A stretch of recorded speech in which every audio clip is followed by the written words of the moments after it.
This is a book excerpt from Black Legion, and it talks about one of the most interesting stuff in Warhammer 40k, if you've been following with the Horus Heresy and stuff. And it's a treat for Imperial Fist fans and Black Templar fans. Let us begin. Tell me something, I said, before I leave. Speak. Sigismund, how did he wound you? Abaddon fell silent, the vicious vitality of ambition bleeding away. The black rebreather covered much of his face, and the murk occluded some of his expression. But I believe, for the very first time, I saw something like shame flicker across my lord's face. How curious. He wouldn't die, Abaddon said at last, thoughtful and low. He just wouldn't die. I did not need to skim his mind of insight. Just from his tone, I knew what had happened. He baited you. You were lost to rage. I saw the muscles on Abaddon's jaw and throat clench as he grounded his teeth. It was over before I knew he had struck me. I couldn't breathe. I felt no pain, but I couldn't breathe. The black sword was buried to the hilt, like the old man had sheathed it inside my chest. Ezekiel's voice was soft across the speakers, cushioned by the bitterness and fascination of reflection.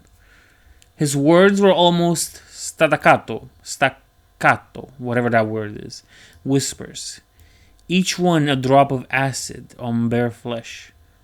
The only way to kill me was to welcome his own death. And he did it, the moment the chance arose. We were face to face, like that, with his blade through my body. My armor sparkled. It failed. I lashed back. His blood soaked the talon.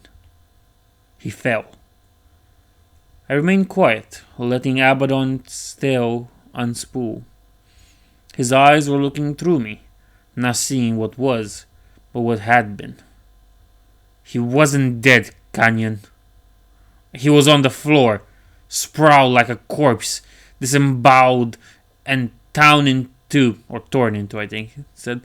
But he still lived. I was on my knees, forcing my dead lungs to keep breathing, kneeling over him like an apothecary. The black sword was still through me. Our eyes met. He spoke. I did not ask Abaddon to tell me. I reached into his thoughts then, tentatively, at first in case he rebuffed my presence. Then I closed my eyes and I saw the Black Knight fallen, ripped apart, his sword brethren gone or dead. I did not know which. Red staining Sigismund's tabard, red decorating the deck beneath and around him, red in Abaddon's eyes, misting his sight. Blood. So much blood.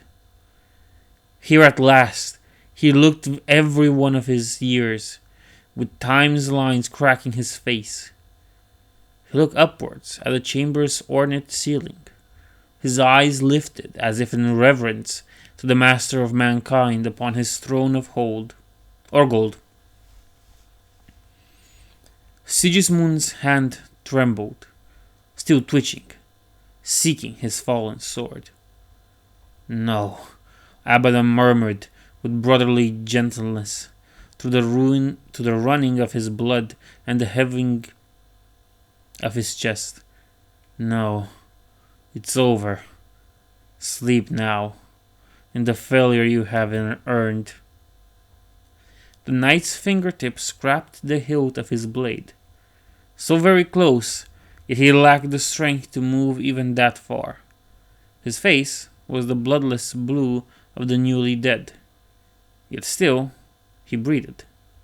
Sigismund, Abaddon said, through his lips darkened by his own lifeblood. This claw has killed 2 Primarchs. It wounded the Emperor unto death. I would have spared it the taste of your life as well. If you could have only seen what I have seen.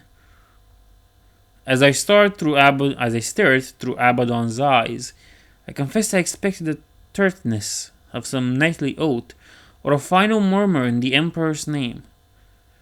Instead, the ruined thing that had been the first captain of the Imperial Fists and High Marshal of the Black Templars spoke through a mouthful of blood, committing the last of his life to biting off each word, ensuring he spoke each one in shivering, sanguine clarity. You will die as your weakling father died, soulless, honorless, weeping, ashamed. Sigismund's last words was also his last breath. He sighed it out of his mouth, taking his soul with it. I'm gonna be honest with you. This is probably one of the most badass ways to go out, especially for a character like Sigismund, who is, I would say, cool. He's amazing, and there are no words to describe the impact of this. And even you even see the relationship between Abaddon and Sigismund, and how Abaddon would have spared him if only he would have joined him. But of course, Sigismund decided it's a better idea to stick with the good guys in this point, to stick with your Primarch and with your Emperor, and not abandon everything you ever knew and thought. Excuse me. But it's such an amazing excerpt, and I think this is one of the better parts of this book, because it really speaks to you about the relationship, about Sigismund's hatred and contempt for Abaddon, for Horus even, because you see at the end he has that whole thing, and it's amazing, it's powerful, it's grand, and I think it's one of the better parts of Warhammer lore in general, I'm gonna be honest, because his one character fighting to his last breath and still managing to pull up a fight against what's basically the best champion Chaos ever had. And he does that. And it's amazing the way he does it, with such spite, with such hatred, with such anger for the man in front of him and the man that killed him. I'm gonna be honest, I think we all need to be more like Sigismund.